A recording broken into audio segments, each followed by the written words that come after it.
नमस्कार दोस्तों। कुछ दिनों से सोनू निगम जी जो हैं वो कैंपेन चला रहे हैं टी सीरीज और भूषण कुमार जी के प्रति। तो इस सिलसिले में मैं ये बोलना चाहती हूँ कि टी सीरीज ने आज तक हजारों कलाकारों को ब्रेक दिया है, जो कि आउटसाइडर्स हैं, जो इंडस्ट्री से नहीं जुड़े हुए। उसमें म्यूजिक डायरेक्टर्स हैं, सिंगर्स हैं, लिरिसिस्ट हैं, एक्टर्स हैं, डायरेक्टर्स हैं। मैंने खुद अपनी डायरेक्टेड फिल्म यारियां में 10 न्यू कमर्स को चांस दिया। उसमें से 4 लोग, नेहा कक्कड़, रकुलप्रीत सिंह, हिमांश कोहली और कंपोजर आर को आज बड़े हो चुके हैं। और सोनू निगम जी से मैं ये पूछना चाहूंगी कि वो बोल रहे हैं कि इंडस्ट्री में टैलेंट को सही दिशा नहीं मिलती। तो सोनू जी, आप तो लेजेंड है, आप तो बहुत बड़े कलाकार है। आपने आज तक कितने लोगों को चांस दिया है?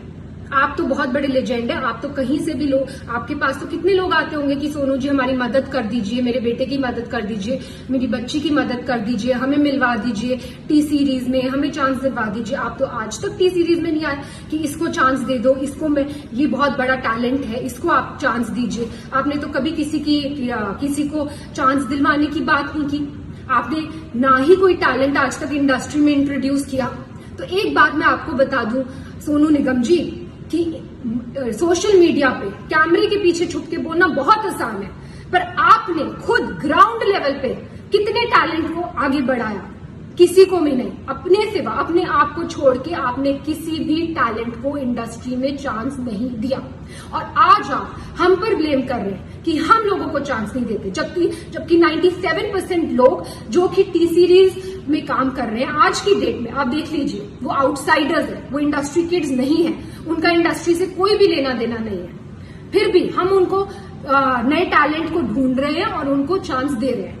दूसरी बात जो आपने बोली अपने वीडियो में, वो आपने ये बोली कि भूषण जी आपके पास आए और उन्होंने आपसे कहा कि भाई प्लीज मुझे बाला साहब ठाकरे से मिलवा दीजिए, प्लीज मुझे स्मिता ठाकरे से मिलवा दीजिए, प्लीज मुझे सहारा श्री से मिलवा दीजिए।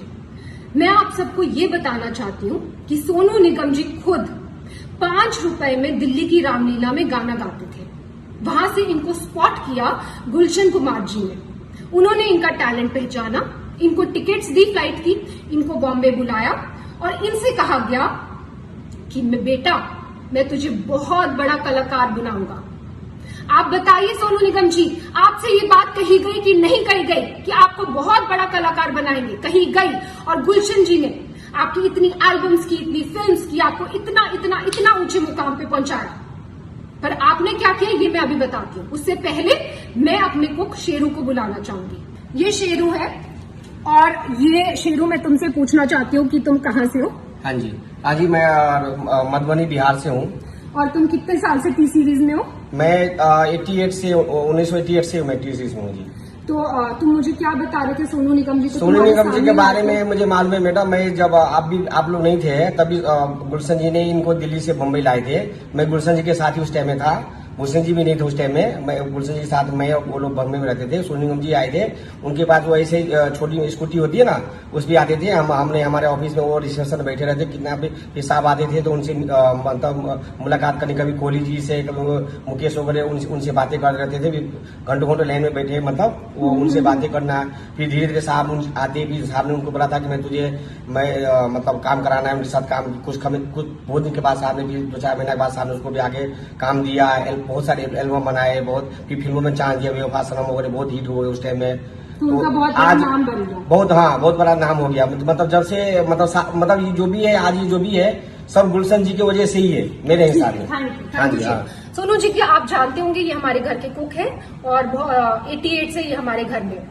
एनीवेज, अब मैं ये बताना चाहती हूँ कि 1998 में जब टी सीरीज की फैमिली के साथ ये हादसा हुआ था और गुलशन कुमार जी को खत्म कर दिया गया था, तब सोनू निगम जी ने क्या किया?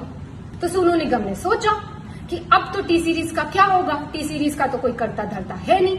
ननू यानी कि भूषण कुमार, जो कि गुलशन कुमार जी के बेटे हैं, वो तो सिर्फ 18 साल के हैं, उनको तो कुछ आता धोता है नहीं। वो तो खुद ही मेरे पास आके हेल्प कर रहे हैं, मांग रहे हैं कि भाई मुझे इससे मिलवा दो, मुझे इससे मिलवा दो। वो तो किसी को इंडस्ट्री में जानते नहीं है। तो ये कंपनी तो खत्म होने वाली है, तो भाई मैं पहले अपने आप को सेफ गार्ड कर लूं। तो इन्होंने जाकर एक दूसरी म्यूजिक कंपनी के साथ, इनकी मतलब कोई भी वो नहीं थी, कोई भी इनको थैंकफुलनेस नहीं थी कि टी सीरीज ने मुझे इतना आगे बढ़ाया, आज टी सीरीज फैमिली में इतनी बड़ी प्रॉब्लम आई है तो मैं इनके साथ खड़ा रहूं, मैं भूषण की हेल्प करूं और उसको मिलवाऊं लोगों से। रादर ये तो खुद दूसरी कंपनी के साथ जाकर इन्होंने एल्बम कर ली और भूषण इनके पास आकर मदद मांग रहे हैं कि भाई मुझे ये कर दे वो कर दे, और इस मदद का एहसान ये आज जता रहे हैं, वीडियो बनाकर जता रहे हैं कि तूने मुझसे ये मदद मांगी। एनीवेज, तो भूषण जी ने इनसे मदद मांगी कि भाई प्लीज मेरे लिए दीवाना एल्बम कर दो, क्योंकि ये तो भाई पूरी तरह से एहसान फरामोश होकर दूसरी कंपनी में चले गए थे। और इन्होंने जब अब इन्होंने एटीट्यूड दिखाया कि वो मेरे सामने आए, मुझसे मदद मांगे, और मदद इन्होंने करी भी और उसका भी एहसान जता रहे हैं, इन्होंने दीवाना एल्बम करी। ठीक है, फिर उसके बाद इन्होंने जो वीडियो में दूसरी बात कही वो ये कही है कि भूषण जी ने इनसे मदद मांगी कि भाई मुझे अब्बू सलीम से बचा ले। अब मैं आपसे ये पूछना चाहती हूँ सोनू निगम जी कि अब्बू सलीम से बचाने के लिए भूषण जी आपके पास क्यों आए? प्लीज इस बात पे तहकीकात की जाए।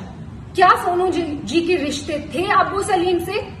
डेफिनेटली थे, तभी तो वो उनके पास मदद मांगने आए, और इन्होंने खुद अपने वीडियो में बोला है कि वो उनके पास मदद मांगने आए। नेक्स्ट चीज जो मैं ये बोलना चाहती हूँ कि सोनू जी ने बोला है कि भूषण जी पे एक लड़की ने आरोप लगाया मीटू का, और उसके बाद वो आरोप वापस ले लिया गया और भूषण जी ने माफिया की चाल चली, पर मीडिया को सब पता है, मतलब भूषण जी मीटू रेपिस्ट है, लेकिन ये बात माफिया ने दबा ली। अब मैं आपको ये बताना चाहती हूँ सोनू जी कि मीटू एक बहुत ही अच्छी मूवमेंट थी जो स्टार्ट की गई इसलिए ताकि सोसाइटी में जो ऐसे लोग हैं, जो बुरे लोग हैं, उनका सफाया हो सके। पर इस मूवमेंट का बहुत सारे ऐसे लोगों ने फायदा उठाया, पैसे ऐंठने के लिए, ब्लैकमेल करने के लिए, किसी को किसी से वेंजेंस है तो किसी लड़की के कंधे पे बंदूक रख के चलाने के लिए, और ऐसे ही हमें बहुत सारी ब्लैकमेलिंग कॉल्स आई मीटू के टाइम पर। उस टाइम पर हमने सिर्फ पुलिस की सपोर्ट ली, पुलिस की हेल्प ली, और पुलिस ने तहकीकात की और पुलिस ने ये क्लियर कर दिया कि ये तो सीधा सीधा ब्लैकमेलिंग का केस है। और पुलिस ने हमने पूछा कि क्या आपको कुछ करना है, कुछ मानहानि का दावा करना है या कुछ करना है? हमने डिसाइड किया कि नहीं, हम मीडिया तक में भी ये बात आउट नहीं करेंगे कि क्या हुआ है हमारे साथ। क्यों?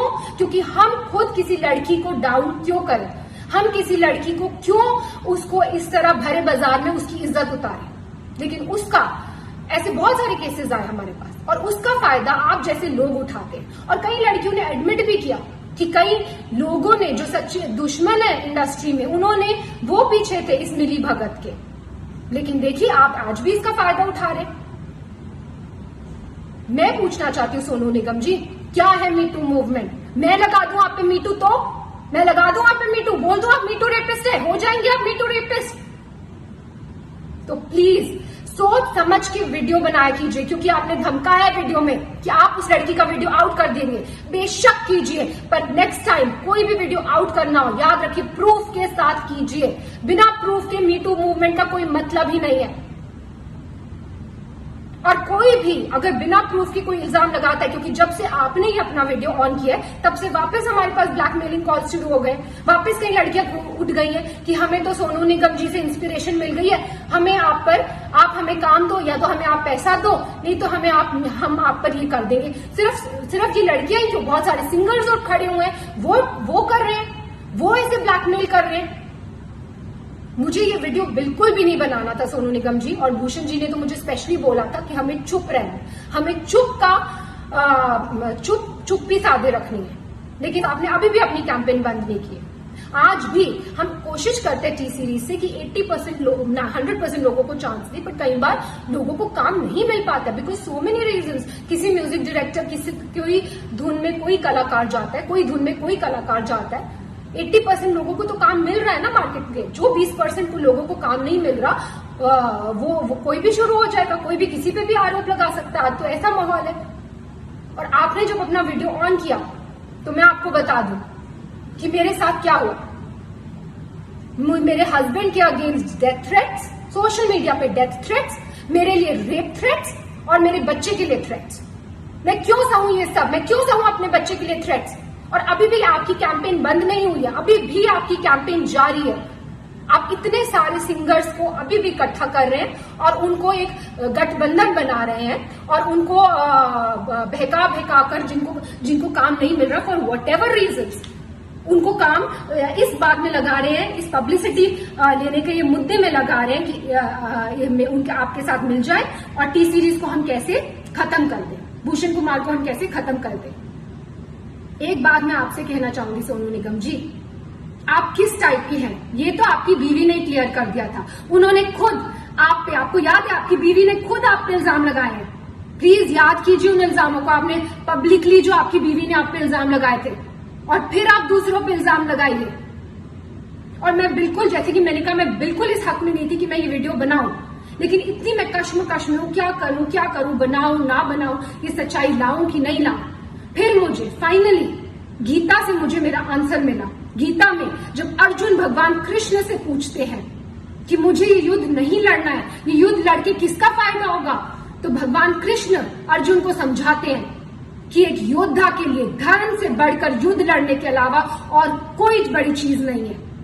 अगर तुम युद्ध नहीं लड़ोगे तो तुम अपना यश गवाओगे, तुम्हारा अपयश होगा, संसार में लोग तुम्हारे अपयश की चर्चा करेंगे और तुम्हारे दुश्मन हर तरह के कटु वचन बोलकर तुम्हारा वर्णन करेंगे। और वही हो रहा है, सब लोग कटु वचन बोल रहे हैं, सारी दुनिया। जैसे कि मैंने बोला, मुझे रेप थ्रेट्स आ रहे। तो मैं ये कहना चाहूंगी कि जितने भी आप सिंगर्स को, म्यूजिक डायरेक्टर्स को, जिनके पास आज कोई काम नहीं है, उनको आप भड़का रहे हैं, उनको भड़काना बंद कीजिए, क्योंकि अदरवाइज रणभूमि ओपन है। किसी को भी पब्लिसिटी के लिए इस रणभूमि में आना है, युद्ध ऑन है।